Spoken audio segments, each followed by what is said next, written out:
I mean, they tell you at first it's not going to be that bad, you know, and as I stand up here, I'm kind of nervous. But they, they told me that, you know, it's going to be like singing in the shower. It's no problem. And as I stand up here today, let me be the first one to tell you that it's not true at all. I mean, unless your shower is the size of the gymnasium and it's packed with like 2,000 people, if that's the case, then you got bigger problems than just giving a speech. So, and then they tell you, go ahead, imagine everyone in their underwear. It'll make you feel better. So I'm standing up here pretending that my shower is the size of this gym.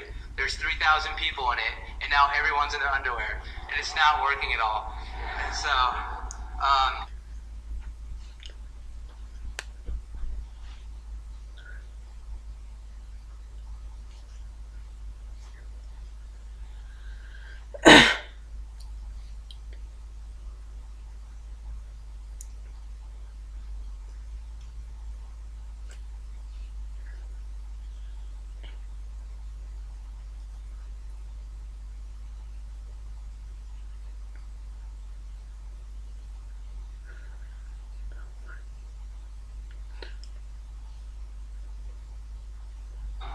So I didn't know what to talk about. So what I did was I took a survey of 100 kids, 100 seniors, asking them what they think I should talk about.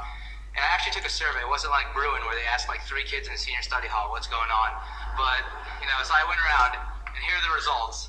13 kids told me just to walk away.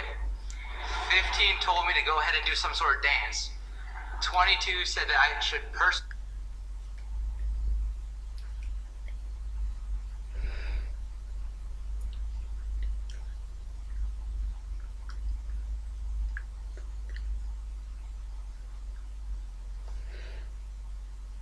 thank them. 46 wanted a good story with a great message, and 15 wanted a senior prank. So I'm not sure how many of these I'm going to be able to do, but we'll try. And some of you in the audience are probably thinking,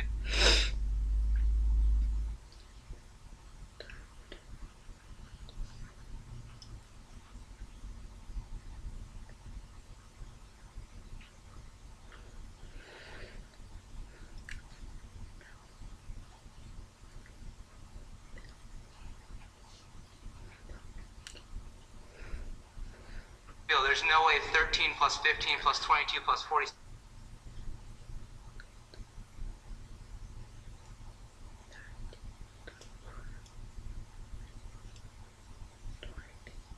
plus 15 equals 100. You're lying.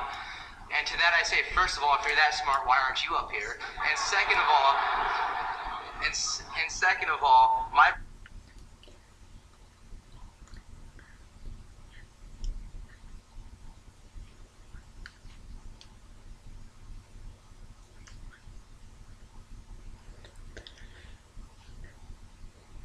brain shut down like 4 weeks ago. I can't do basic math anymore.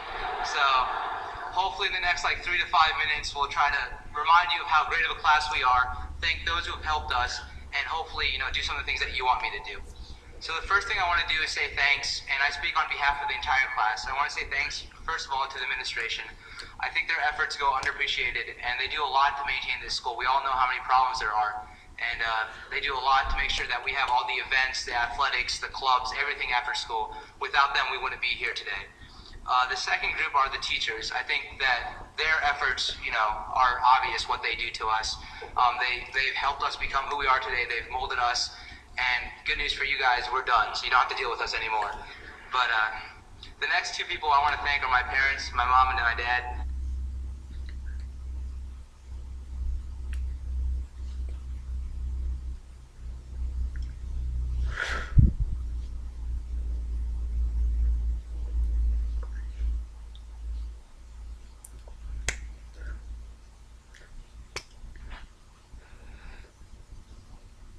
A lot of you know that last year my mom and my brothers went away overseas, and it was just me and my dad at home. And despite the travel difference, my mom was still able to, you know, keep up with her duties with me, and she was still able to communicate with me and make sure I'm doing all right. And my dad kind of took over, so I thank them a lot, and they've taught me a lot.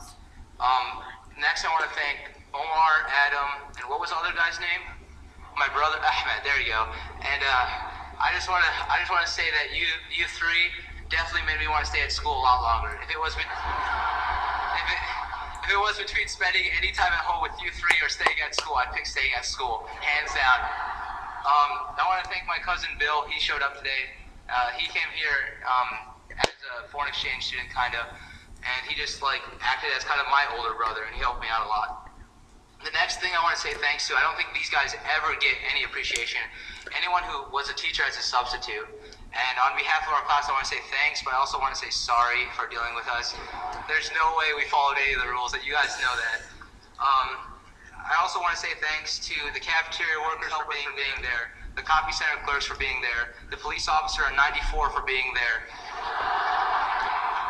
the mailman for delivering all of our great report cards, the snowplower for making sure that we could barely get to school every day in the winter, the crossing guards, and my 11-year-old son, Michael.